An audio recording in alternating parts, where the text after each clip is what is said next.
I'm going to tell you about a place that kept me up at night. Not because of what they found there, because of what they didn't. In August 1850, a French archaeologist named Auguste Mariette arrives at Saqqara, 30 kilometers south of Cairo. He's holding the description of a place written 800 years earlier by a Greek geographer named Strabo. Strabo had written about a sacred site, buried under the sand, marked by stone lions lined up in a row across the desert. Mariette looks up. He sees the lions. He starts digging. What he finds over the following weeks forces him to use dynamite, not to break through rock, to break through a stone door. Behind that door, a corridor, 240 meters long, not built, carved straight into the limestone bedrock, every centimeter cut by hand from solid rock. He walks in with torches. The air is cold, completely still. The walls are smooth as marble. The silence is total. And on each side of the corridor, alcoves, 24 of them, each one holding a box, not a small box, a box carved from solid black granite, 4 meters long, 3 meters tall, between 70 and 100 tons. Take a second to picture that. 100 tons. That's the weight of 60 adult elephants, sitting in an underground corridor, in the dark, in a row, 24 times. Mariette walks up to the first box, and that's when something stops him cold. The corridor entrance is 3.2 meters wide. The box is 3.2 meters wide. Exactly. Think about what that means for a second. There's no margin, no room to maneuver, no physical way to bring a 100-ton box through that corridor without tearing the walls apart. So they didn't bring the boxes through the corridor. They placed the boxes in the bedrock first, then carved the tunnels around them, then sealed everything with 30-ton lids lowered into place with millimeter precision. No machinery, no surviving blueprints, no trace of how they did it. How? Mariette puts his hand on the granite. Cold, smooth as glass, not a single tool mark. He looks at the floor. Footprints in the dust. The footprints of the last workers who sealed this place. Still there, perfectly preserved in the still underground air for thousands of years. Nobody had been in since. He already knew what he'd find inside. Every Egyptologist did. Sacred bulls, the apis, divine animals worshipped as living manifestations of the god Ptah. When an apis died, it was mummified like a pharaoh, surrounded by gold, sealed for eternity. His team spends hours sliding the 30-ton lid. Wooden levers, ropes, every man they have. The lid moves, slowly. Mariette leans over the edge, lowers his torch into the darkness. He says nothing for a long moment. The box is empty, not looted, not disturbed. The dust on the floor untouched. The lid sealed from above. Nobody had ever been inside. Empty.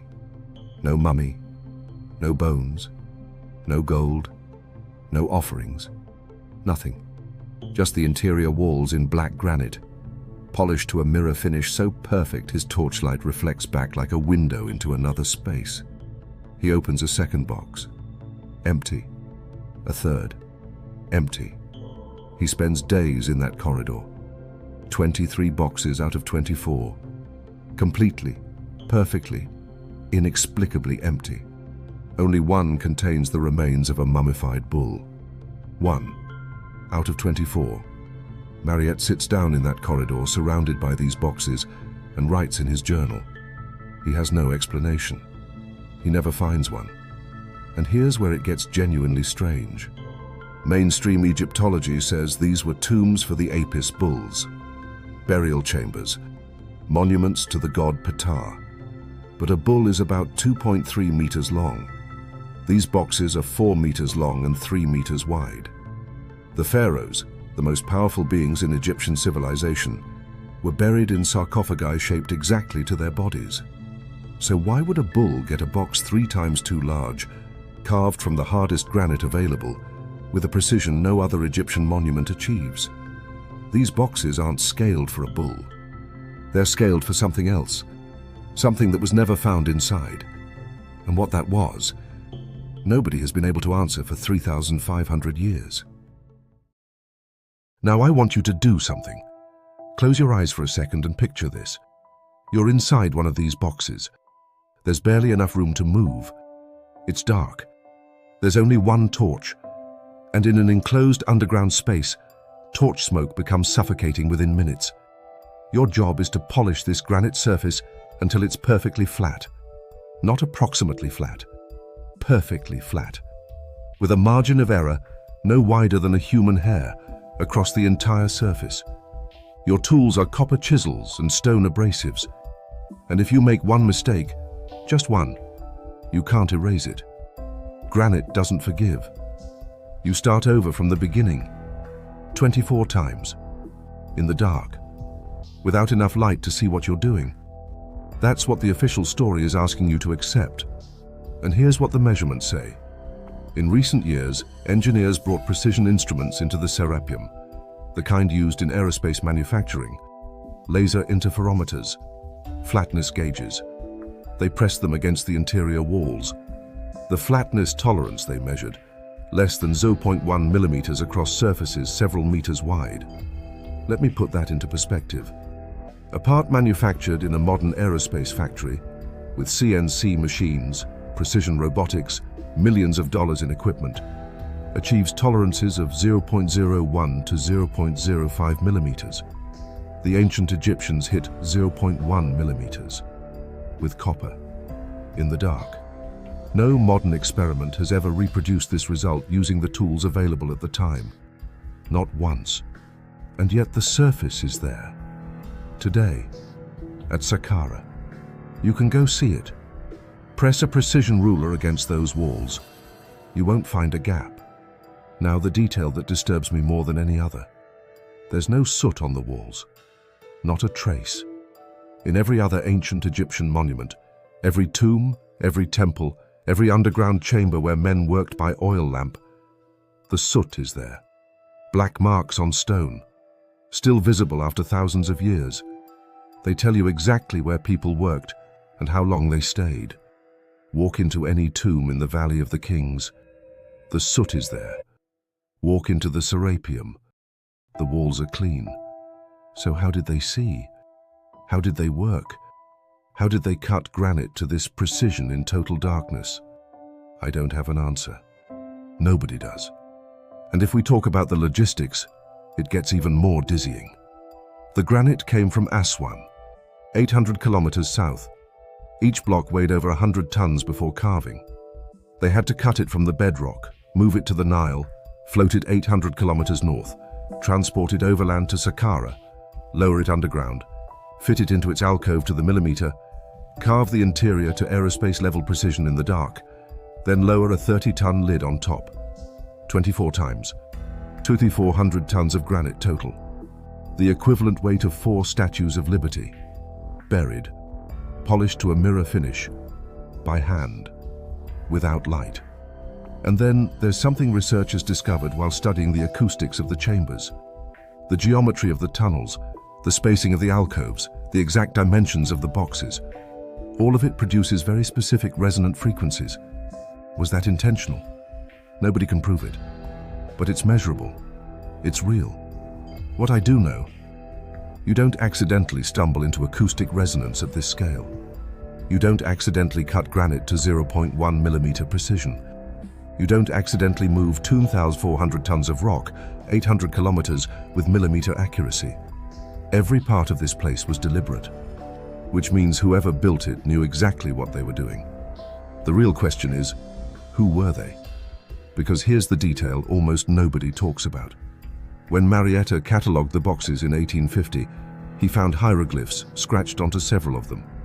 Crude, rough, almost childlike compared to the perfection of the surfaces they were carved into.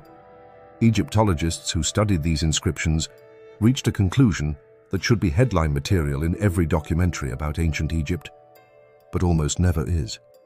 These inscriptions were added centuries after the boxes were made, by people who found them already there, already sealed, already empty, who had no idea who made them or what they were for. and who carved their gods onto the outside, the way you'd slap a label on something you don't understand but want to claim. The pharaohs of Egypt's golden age may not have built the Serapeum. They may have found it.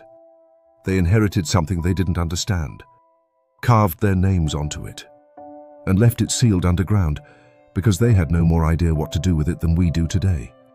If that's true, who built it? And how long ago? In 2019, an engineer named Chris Dunn published his measurements from inside the boxes. Dunn spent his entire career in aerospace manufacturing. He knows how to read a precision surface. He knows what the numbers mean. What disturbed him most wasn't the flat surfaces. It was the corners. The interior corners, where two polished surfaces meet, are perfect right angles. Not approximately, exactly. Measured with precision optical instruments. Dunn said later, and I'm paraphrasing his account, that despite a lifetime working with precision machinery, he couldn't explain how those corners had been made. An aerospace manufacturing expert, standing inside a 3,500-year-old granite box beneath the Egyptian desert, with no explanation. Here's where that leaves us. Not theory, not speculation. Verifiable facts you could go measure yourself today. 24 boxes between 70 and 100 tons each. Granite from 800 kilometers away. Lowered into a corridor exactly as wide as the boxes themselves. Surfaces flat to 0.1 millimeters. Perfect 90-degree corners. No soot. No tool marks. No construction records. No instructions. 23 boxes out of 24, completely empty. Every fact measured. Every fact documented. Not one of them has a satisfying explanation. Try imagining how you'd reproduce this today. Laser-guided cranes, CNC machines, hydraulic systems, teams of engineers, hundreds of millions of dollars in equipment. Whoever built the Serapeum did it 24 times. Underground, without light, without iron tools. Either they mastered something we've completely lost, or they had access to something we've never identified. One of those two things is true. There's no third option, and this might not even be finished. In recent years, ground-penetrating radar surveys at Saqqara detected structures beneath the current excavation level. Unopened chambers, unmapped passages. What Mariette discovered in 1850 might only be the visible surface of something much larger underneath. We don't know what's down there. We don't know what the boxes were for. We don't know how they were built. We don't know who built them. And here's what strikes me most. Across 3,500 years of the most documentation-obsessed civilization in human history, a civilization that wrote down everything, the name of every pharaoh, every priest, every battle, every harvest, nobody ever wrote a single word about how the Serapeum was built. Not one line, not one text, not one instruction. As if the knowledge of how to do this never belonged to Egypt at all. I think about that a lot. We've sequenced the human genome, detected gravitational waves from black holes a billion light years away, landed robots on Mars, and here we are, standing in front of 24 empty boxes beneath the Egyptian desert, unable to explain how they were made, what they held, who made them, or why. Chris Dunn measured the corners. No explanation. Mariette opened the lids. No explanation. The pharaohs who carved their names on the outside. No explanation either. 3,500 years of people standing in front of these boxes. From ancient Egyptian priests to modern engineers. All of them facing the same silence. The boxes are still there. Still empty. Still polished to a mirror finish that reflects your own face back at you from the darkness. Waiting. Tell me what you think in the comments.